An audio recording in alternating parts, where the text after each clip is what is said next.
Hi, David here of Lancaster Automart A2B. Here we've got a 64 plate Ford Kuga, the Titanium X model, and it's all-wheel drive. What I'll be doing in this video is just showing you some of the features of the vehicle and just showing you the condition of it as well. So this is 2-litre diesel model, so it'd be great for towing with it being all-wheel drive and the diesel. So first place we start, driver's side, rear alloy. As you can see, really good condition. In fact, most of this vehicle is very good condition. It's been really well looked after by the previous owner. It was very clean when it was brought in. So as you can see down the side as well, there's absolutely no bodywork issues anywhere to be seen. And that's the front alloy. And moving around, you can see there's no scuffs on any of the corners. No issues along the front, no issues on the bonnet. Really is a very well maintained model, this one. And onto the third alloy. And the wing mirror caps as well, nothing wrong with those either. And that same shot on this side of the vehicle. So it's a little damp at the bottom edge, but it has been raining recently. Tried to get it where it's as dry as possible though, so any scratches would stand out and you'd be aware of them. And then onto the fourth alloy, and then I'll just show you the back seats before we move on. Just make sure the vehicle's open. So just while I've opened the door as well, it does come with 2 keys. Both work fine.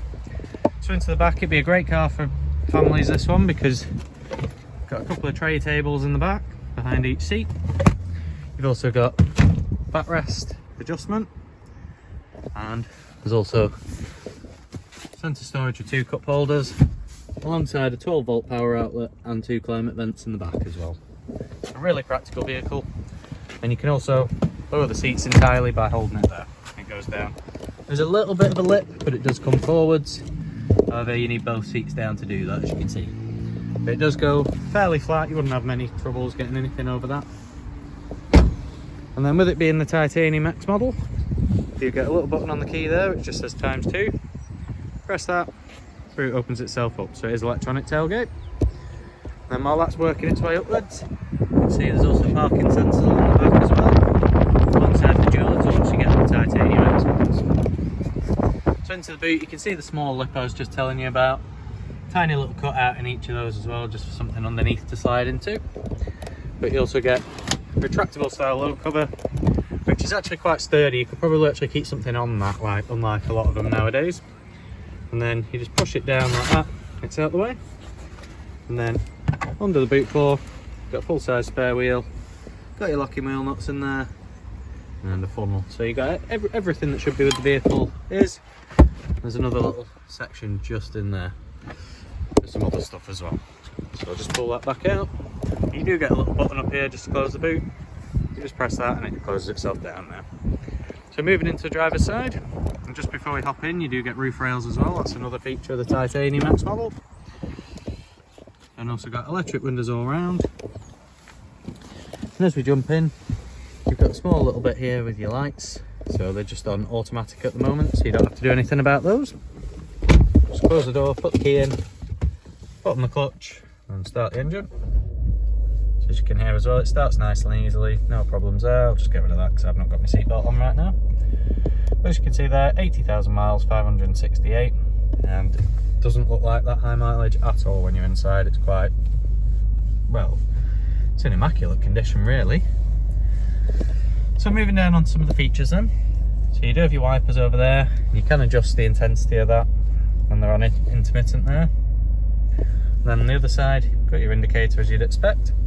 And onto the wheel, there's your controls to flick through some of the settings just up there. On this side, you've got all your radio controls and your voice control. And then you've got all your cruise control settings just down here. So fairly straightforward. Does exactly as you'd expect. You've also got an engine start button there. And then onto the centre console area. So you've got loads of different ways to connect devices. So you've got phone, auxiliary, radio, CD. Then on the other side you've got your info and clock. So that'll just show you what track's playing, for example. So if you press that, so that's just telling us what's on this radio station, but it gives you a little bit of extra info anyway. So then below there, You've then got the dual zone climate controls and Ford's front demister, which is a little bit stronger because it uses the same technology as rear demisters normally do. So very nice and handy. And then you've also got a boot opening button just down there. As you can see, both sides currently set at the same temperature. All you've got to do is adjust them independently and they do what they need. So we'll just turn that off for now, quieten things up a little bit. And then moving down, got 6-speed manual gearbox, really nice and easy to use, quite short throws on it, feels quite responsive. Below that you've got your heated seats with 5 different settings. So there you go, 5's the top, with another 12-volt socket in the middle. So if you need to plug anything in there. Just below that's 2 cup holders where I've kept the keys for now, just so I don't lose them. And you've got a nice manual handbrake as well, not an electronic one. Got a nice big armrest as well, and underneath there, one of the deepest pockets I've ever seen. You could probably store not far off a 2-litre bottle upright in that and still close the lid. Then you've got your USB socket and your 3.5mm jack, sorry. So as far as the rest of the vehicle goes, there's not too many features, but there is one large one left still to go over. So if we go up here first, we've just got a little pocket just to keep your sunglasses. But then it does have a panoramic glass roof. So one on the left is the blind, and it stops halfway in, so we just press it again all the way back. It certainly lets a bit of light into the cabin. And then if you want to open the roof itself, it's just the other little button there. And as you can see, only the front bit opens, but it's all you need. There we go, all the way back now. And then reverse the whole process, close the lid up. Works really well, can't fault it whatsoever. So yeah, if there's something I've not covered in this video or you'd like a little bit more information, maybe even want to come down test drive the vehicle because you think it's the one for you, don't hesitate to get in contact and we'll see what we can do for you.